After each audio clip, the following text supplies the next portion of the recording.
오늘 새벽에도 하나님 옆에 나오신 성도님들을 주님의 이름으로 환영합니다. 이 시간 샘물의 기도로 함께 기도하겠습니다. 마음 모아 샘물의 기도를 하나님께 드립니다. 먼저 우리 믿음을 고백합니다. 예수께서 또 이르시되 너희에게 평강이 있을지어다. 아버지께서 나를 보내신 것 같이 나도 너희를 보내노라. 아멘. 우리에게 평강 주시기를 원하시는 하나님, 새롭게 시작된 올 한 해도 샘물 성도들을 평강의 길로 인도하옵소서. 샘물 교회를 통해 하나님의 평강이 세상 가운데 흘러 넘치게 하옵소서. 교회와 예배를 위해 기도합니다. 너희는 이 세대를 본받지 말고 오직 마음을 새롭게 함으로 변화를 받아. 아멘. 교회를 통해 세상을 새롭게 하기를 원하시는 하나님, 샘물이 모여 예배할 때마다 거룩한 하나님의 영을 부어 주옵소서. 선포되는 말씀에 모든 성도가 아멘으로 화답하게 하시고 그 말씀 가지고 세상을 변화시키는 삶을 살게 하옵소서. 목장과 성도들을 위해 기도합니다. 너희의 믿음의 역사와 사랑의 수고와 우리 주 예수 그리스도에 대한 소망의 인내를 우리 하나님 아버지 앞에서 끊임없이 기억함이니. 아멘. 우리를 사랑하시되 수고로운 삶으로 사랑하신 예수님, 주님의 성육신의 사랑을 우리도 힘써 실천하게 하옵소서. 샘물의 목장이 입술로 사랑을 선포하게 하시고 입술로 선포한 사랑을 삶으로 실천하는 아름다운 목장 되게 하옵소서. 다음 세대와 청년을 위해 기도합니다. 활 쏘는 자가 그를 학대하며 적개심을 가지고 그를 쏘았으나 요셉의 활은 도리어 굳세며 그의 팔은 힘이 있으니. 아멘. 주의 백성을 왕성하게 하시는 하나님, 샘물의 다음 세대가 주님의 오른손에 붙들린 세대가 되게 하옵소서. 형통한 길에서는 찬양하고 혹 찾아오는 난관 앞에서는 기도하는 자들 되게 하옵소서. 그리하여 어떠한 상황에서도 하나님으로 인하여 형통한 자들 되게 하옵소서. 나라와 선교를 위해 기도합니다. 여호와가 말하노니 내가 너희와 함께하노라. 아멘. 임마누엘의 하나님, 세계 각처에서 복음을 전하는 선교사들이 임마누엘의 은혜를 잊지 않게 하옵소서. 힘들고 지칠 때마다 우리와 함께 하시는 하나님으로 인해 힘을 얻게 하옵소서. 나라와 민족을 위해 기도합니다. 대한민국과 함께 하시는 하나님, 이 나라가 정의롭고 평화로운 나라가 되게 하옵소서. 부강한 나라 되게 하시고 주님을 마음껏 예배하고 믿음을 실천함에 어려움이 없는 대한민국이 되게 하옵소서. 2024년에도 우리의 주님이신 예수님의 이름으로 기도합니다. 아멘. 오늘 함께 보실 말씀은 히브리서 12장 1절에서 13절까지 말씀입니다. 이러므로 우리에게 구름같이 둘러싼 허다한 증인들이 있으니 모든 무거운 것과 얽매이기 쉬운 죄를 벗어버리고 인내로써 우리 앞에 당한 경주를 하며 믿음의 주요 또 온전하게 하시는 이인 예수를 바라보자. 그는 그 앞에 있는 기쁨을 위하여 십자가를 참으사 부끄러움을 개의치 아니하시더니 하나님 보좌 우편에 앉으셨느니라. 너희가 피곤하여 낙심하지 않기 위하여 죄인들이 이같이 자기에게 거역한 일을 참으신 일을 생각하라. 너희가 죄와 싸우되 아직 피 흘리기까지는 대항하지 아니하고 또 아들들에게 권하는 것 같이 너희에게 권면하신 말씀도 잊었도다. 일러스되 내 아들아 주의 징계하심을 경히 여기지 말며 그에게 꾸지람을 받을 때에 낙심하지 말라. 주께서 그 사랑하시는 자를 징계하시고 그가 받아들이시는 아들마다 채찍질하심이라 하였으니 너희가 참음은 징계를 받기 위함이라. 하나님이 아들과 같이 너희를 대우하시나니 어찌 아버지가 징계하지 않는 아들이 있으리요. 징계는 다 받는 것이거늘 너희에게 없으면 사생자요 친아들이 아니니라. 또 우리 육신의 아버지가 우리를 징계하여도 공경하였거든 하물며 모든 영의 아버지께 더욱 복종하며 살려 하지 않겠느냐. 그들은 잠시 자기의 뜻대로 우리를 징계하였거니와 오직 하나님은 우리의 유익을 위하여 그의 거룩하심에 참여하게 하시느니라. 무릇 징계가 당시에는 즐거워 보이지 않고 슬퍼 보이나 후에 그로 말미암아 연단받은 자들은 의와 평강의 열매를 맺느니라. 그러므로 피곤한 손과 연약한 무릎을 일으켜 세우고 너희 발을 위하여 곧은 길을 만들어 저는 다리로 하여금 어그러지지 않고 고침을 받게 하라. 아멘. 이 시간은 잘 달리는 사람이라는 제목으로 하나님 말씀의 은혜를 나누고자 합니다. 성경은 인생을 달리기에 종종 비유합니다. 우리가 어제까지 나눈 11장에는 바로 그 달리기를 아주 잘했던 이 믿음의 거장들의 이야기가 소개되어 있습니다. 그리고 이어지는 오늘 본문 12장은 이러므로라고 시작을 하고 있는데요. 바로 오늘 우리가 함께 나눌 말씀이 이 달리기를 잘할 수 있는 비결에 대해서 설명하고 있다라는 의미입니다. 오늘 우리에게 남아있는 경주를 마치기 위해서 우리가 잘 달리는 사람으로서 꼭 가져야 할 자세에 대해서 세 가지로 나누고자 합니다. 첫째는 몸을 가볍게 하라는 것입니다. 1절 말씀입니다.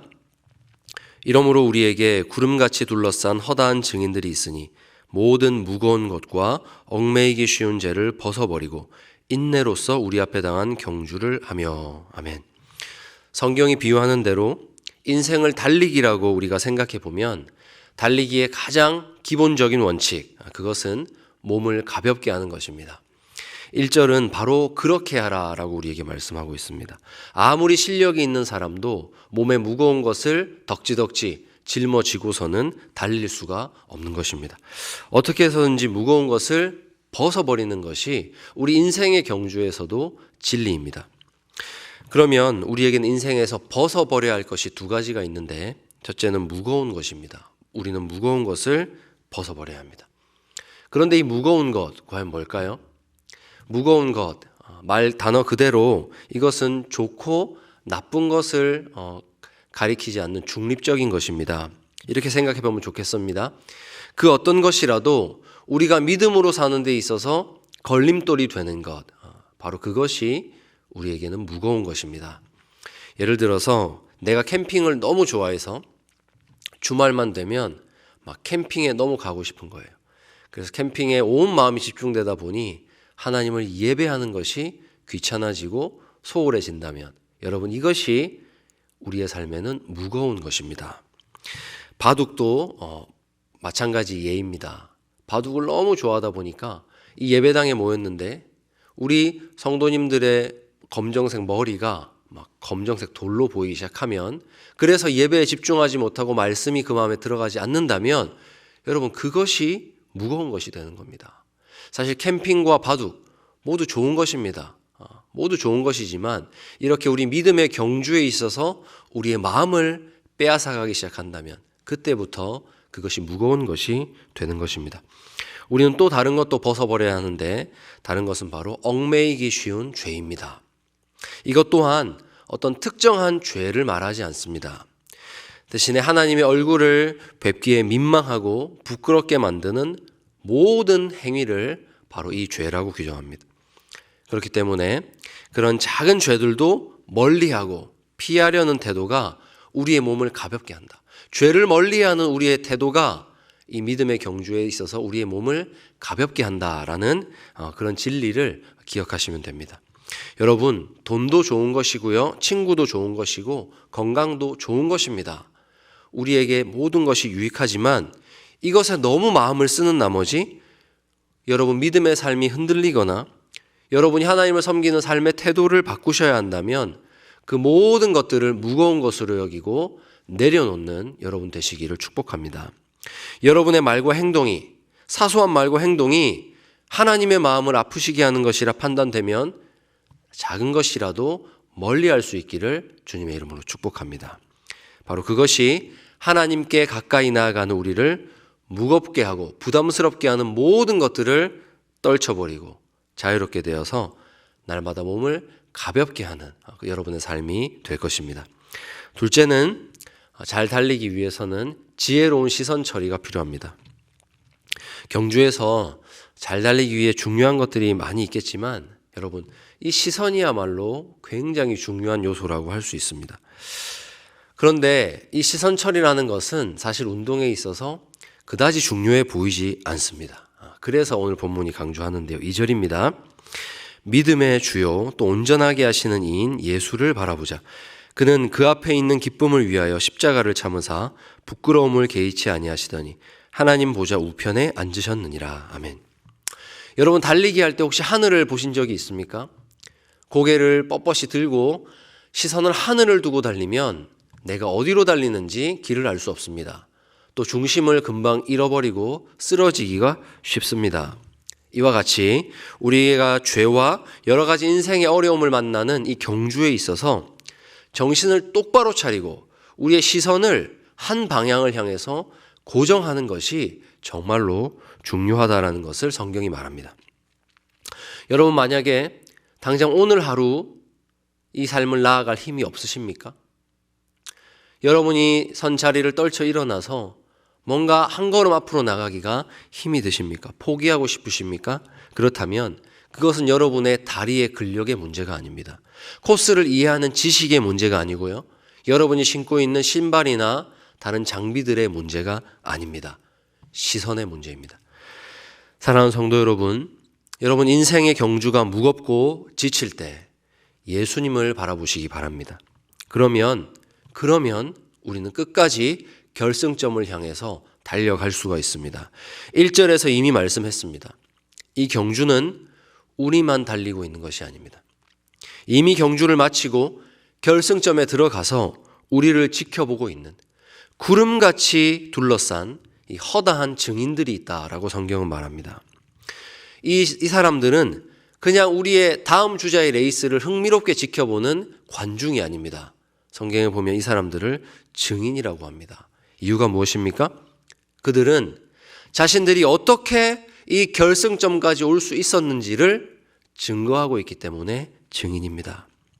여러분, 죄인으로 태어난 한 사람이 어떻게 이 거친 파도가 넘실되는 인생을 통과해서 그 파도들을 다 이겨가면서 자신의 결승점에 도달할 수 있을까요?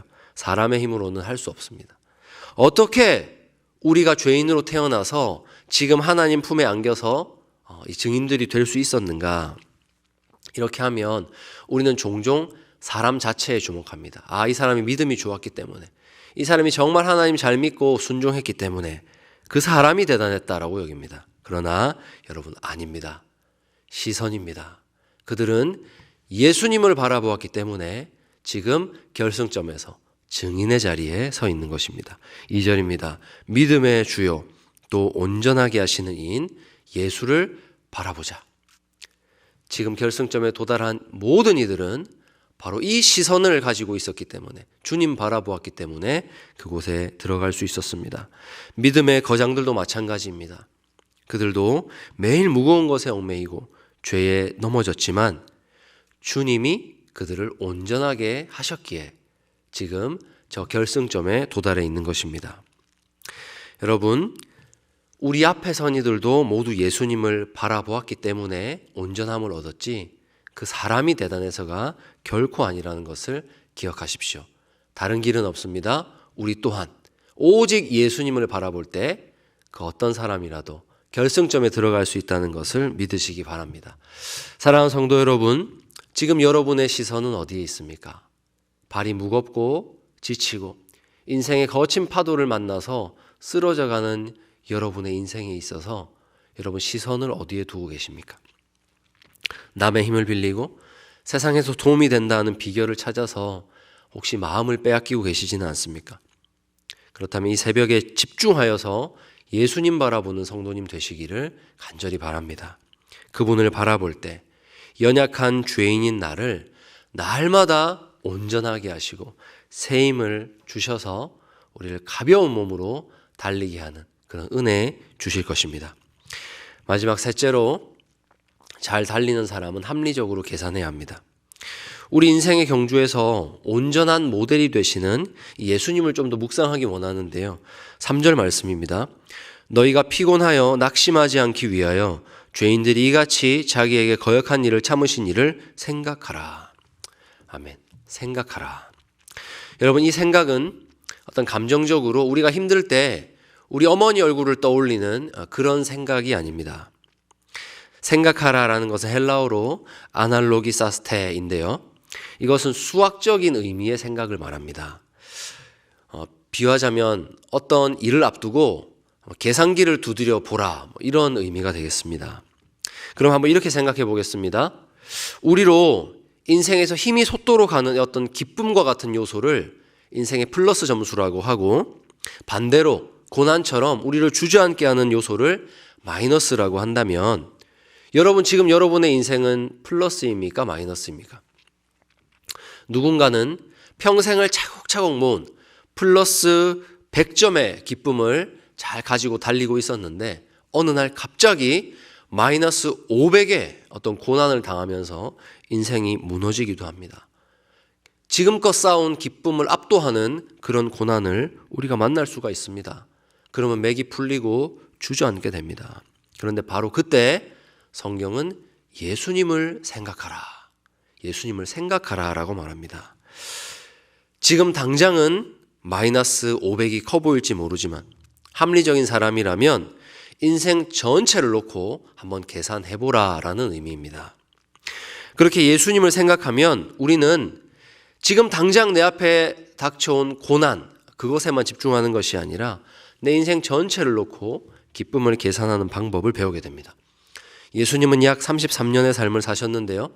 아마 예수님의 인생 33년의 모든 기쁨을 다 모아도 그분께서 마지막에 당하신 십자가 고난 그 하나를 이길 수 없을 것입니다. 그렇게 보면 예수님의 인생은 한없는 마이너스 인생입니다. 도저히 앞으로 나아갈 수 없는 그런 인생입니다. 그런데 예수님은 단 한 번도 쉬지 않으시고 십자가를 향해서 나아가셨습니다. 그 길을 피하지 않고 그 고난을 향해서 인생을 살아가셨습니다. 왜일까요? 십자가 뒤에 부활 승리가 있기 때문입니다. 십자가라는 그 거대한 고난 뒤에 비교할 수 없는 기쁨과 영광이 있기 때문입니다. 십자가를 져야만 자기 백성의 구원이 있기 때문입니다. 그러니 예수님 편에서는 합리적으로 생각했을 때 그 고난을 피할 이유가 없는 것입니다. 그 고난을 넘어서야만 얻을 수 있는 영광과 기쁨, 그것 때문에 주님은 고난 앞에서도 묵묵히 자신의 길을 달려가셨습니다. 그분의 계산은 이것입니다. 십자가 이후에 받게 될 영광이 지금의 고난과 비교할 수 없다. 비교할 수 없이 크다라는 것이 주님의 결론이었습니다. 이것을 본문은 이렇게 표현합니다. 그 앞에 있는 기쁨을 위하여 십자가를 참으사. 계산한 것입니다. 예수님은 이 커다란 기쁨 때문에 고난 또한 묵묵히 견뎌내십니다. 그러므로 사랑하는 성도 여러분, 예수님의 고난을 신중히 생각하고 평가하셔서 지금 여러분 앞에 당한 고난을 통과하는 귀한 성도님들 되시기를 간절히 바랍니다. 여러분이 믿음 지키며 지금 당하신 고난을 통과하셨을 때 여러분의 삶에도 우리 주님께서 얻으셨던 바로 그 영광과 승리와 기쁨이 지금 당하신 고난과 비교할 수 없을 정도로 여러분의 삶을 가득히 채울 것입니다. 여러분, 지금의 고난과 비교할 수 없는 영광이 여러분 앞에 기다리고 있습니다. 그러므로 여러분의 하루하루를 끝까지 믿음으로 달려가시기를 우리 주님의 이름으로 축복합니다.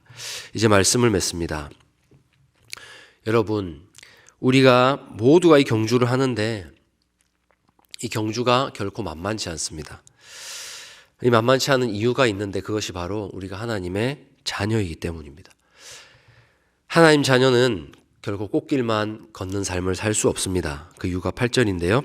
징계는 다 받는 가시거늘 너희에게 없으면 사생자요 친아들이 아니니라. 여러분, 이것은 부모가 아니고서는 결코 알 수 없는 진리입니다. 자녀일 때는 우린 결코 몰랐습니다. 왜 그때 우리 아버지는 불같이 화를 내셨는가? 왜 그때 어머니는 나에게 회초리를 드셨는가? 이것은 우리가 부모의 위치가 되어보지 않으면 결코 알 수 없는 일입니다. 여러분, 그때 우리 부모님 왜 그러셨을까요? 우리를 사랑하기 때문입니다. 너무 사랑하기 때문입니다. 여러분, 우리가 달리는 인생길에서 만나는 고난은 모두 그런 것입니다. 본문에 징계라는 단어는 헬라어로 파이데이아입니다. 이것은 훈련을 의미하는데요. 이 훈련이란 어떤 사람의 성격이나 행동을 개선하기 위한 훈련, 그래서 고통을 수반하는 훈련을 말합니다. 만약 군대에서 조교가 나에게 이 파이데이아, 이 훈련을 시킨다 그러면 여러분, 나는 훈련병입니다. 그런데 온 우주를 지으시고 창조하신 하나님이 나에게 이 훈련을 하신다, 훈련을 시키신다. 그러면 이때 나와 하나님의 관계는 무엇일까요? 하나님은 아버지고 나는 그분의 아들이 됩니다. 여러분, 하나님은 사랑할수록 채찍질하십니다. 결코 가만히 내버려 두지 않으십니다. 왜냐하면 그의 자녀들이 이 길 대충 걸어서는 하나님 원하시는 그곳에 다다를 수 없기 때문입니다. 결코 대충 걸어서는 성공할 수 없는 길이 믿음의 길이기 때문입니다. 그래서 사랑하는 만큼 하나님 우리를 혹독하게 훈련시키십니다. 오늘 하루도 여러분이 훈련의 과정입니다. 이 훈련의 과정 통과하실 때 아버지의 마음을 깊이 이해하시기를 바랍니다. 그래서 오늘 성경이 권면하는 대로 잘 달리기 위해서 우리가 취해야 할 그 태도들을 기억하시면서 날마다 몸을 가볍게 하여서 우리 아버지 품으로 달려가는 오늘의 걸음을 잘 걸으시는 우리 샘물 성도님들이 되시기를 우리 주님의 이름으로 축원합니다. 이 시간 함께 기도하겠습니다. 아버지, 오늘 제 앞에 놓인 고난 앞에서 제가 무너지지 않겠습니다. 오늘 나를 사랑으로 훈련시키시는 그 아버지의 마음을 깨달아서 오늘 하루 가벼운 몸을 가지고 잘 달려가는 삶을 살 수 있게 해달라고 이 시간 우리 합심해서 기도하겠습니다.